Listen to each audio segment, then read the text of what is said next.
Well, it's been a minute. How's everybody doing?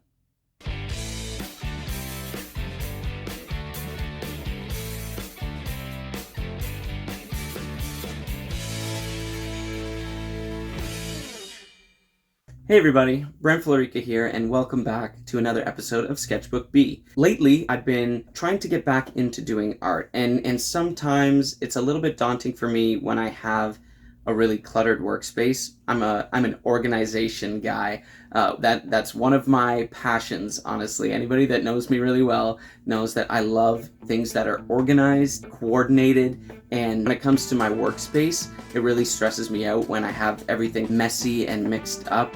And that becomes problematic for sure in trying to create art when it's like, oh, where's my brush? Where's that thing? Where's this thing? Where's my, my pen, my pencil, my eraser? Anything that I can do to make it easier to sit down and get into it, I want to try and do that. That's what this is about today. This is going to be under a new playlist that I'm going to create called BRENT'S BUILDS. And this will be where kind of some of the more crafty projects that I do will go, because not everything I do is kind of traditional art or digital art. Sometimes it's more of like a craft project, but that's where all of this kind of stuff is going to go. So I'm really excited to get into this. I hope you enjoy it or maybe get inspired by it if you're looking for a way to kind of organize your own space. We'll dig in, we'll see what's in the drawer, we'll take stock, and then we'll find a place for all the stuff in there. So here's the desk I'm currently working with. It's compact, it's clean, and I keep it very organized and tidy. It's really the two pull-out drawers we're going to address today. Right now, they're a total mess, so that's no good. It's time to pull the drawer out and take stock. I begin by removing all the contents so I can get a sense of how big to make each storage compartment. Some things will stay, and some are better suited for other storage areas. So I have to make some decisions giving priority to the stuff I use most often.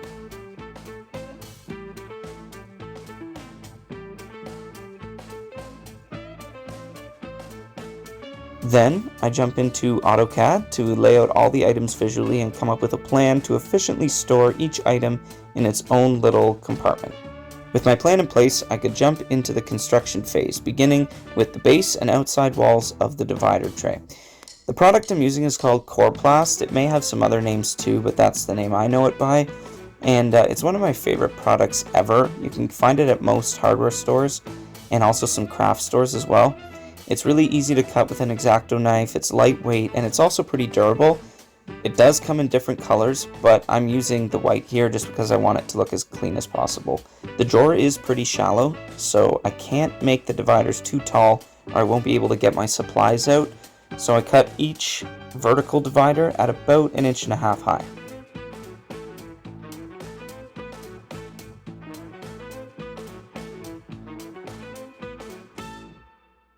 Then I start assembling, using a combo of a hot glue gun and masking tape.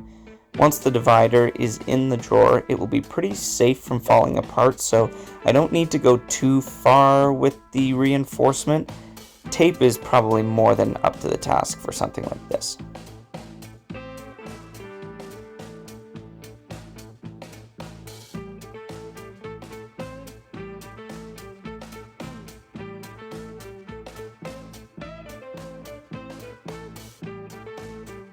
The outer walls in place, I move to the interior, measuring and cutting as I go in case my plan dimensions were off a little. It's a pretty chill process, and I get lost in the repetitiveness of it. Measure, cut, fasten, measure, cut, fasten, and each new compartment gets me more and more excited to see it all done. Like I said earlier, organizing is one of those things I take a lot of satisfaction from, and combining art, drafting, and organizing into one project is super cool for me.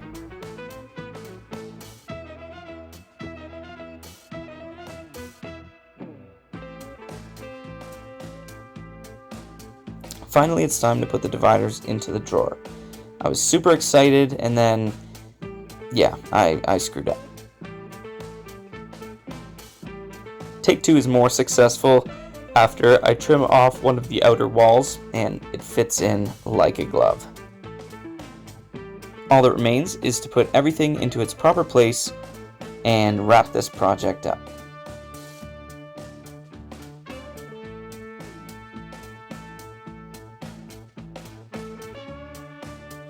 So there you have it, folks.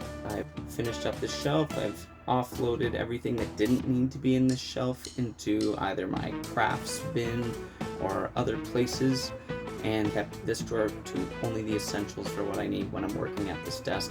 That way it's as efficient as possible. I'm super happy with how it turned out, and actually kind of got into a bit of a groove, and so I decided to do my other drawer as well. This one over here, which is for my pens and pencils and stuff.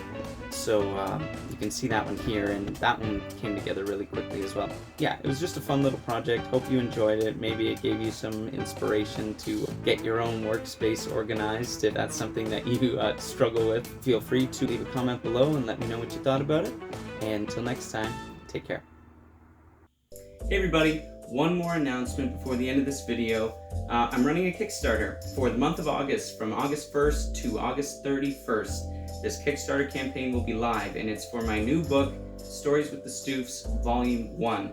This is the culmination of all of my work so far on my children's book series, The King's Library. It started right here with David and Goliath, and then Jonah, and then 6 more that I've done only in video format, actually on my YouTube channel that you can check out in the playlist.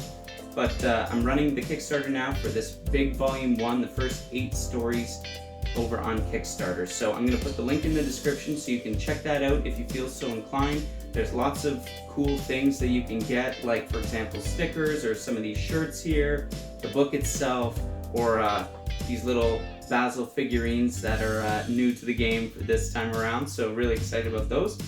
And more. So feel free to go and check it out. Kickstarter is live August 1st, and you have until the 31st to contribute if you feel so inclined. I really appreciate all the support to help get this project into print. This is just a mock-up because I don't have a physical copy yet. That's why I need your help. So the publishing costs and everything are pretty hefty, so I'm trying to raise $3,400 Canadian to get this thing published and onto all of the online retailers as well, like Amazon and Indigo and all of those things. So thanks for listening. I appreciate all the support, and until next time, take care.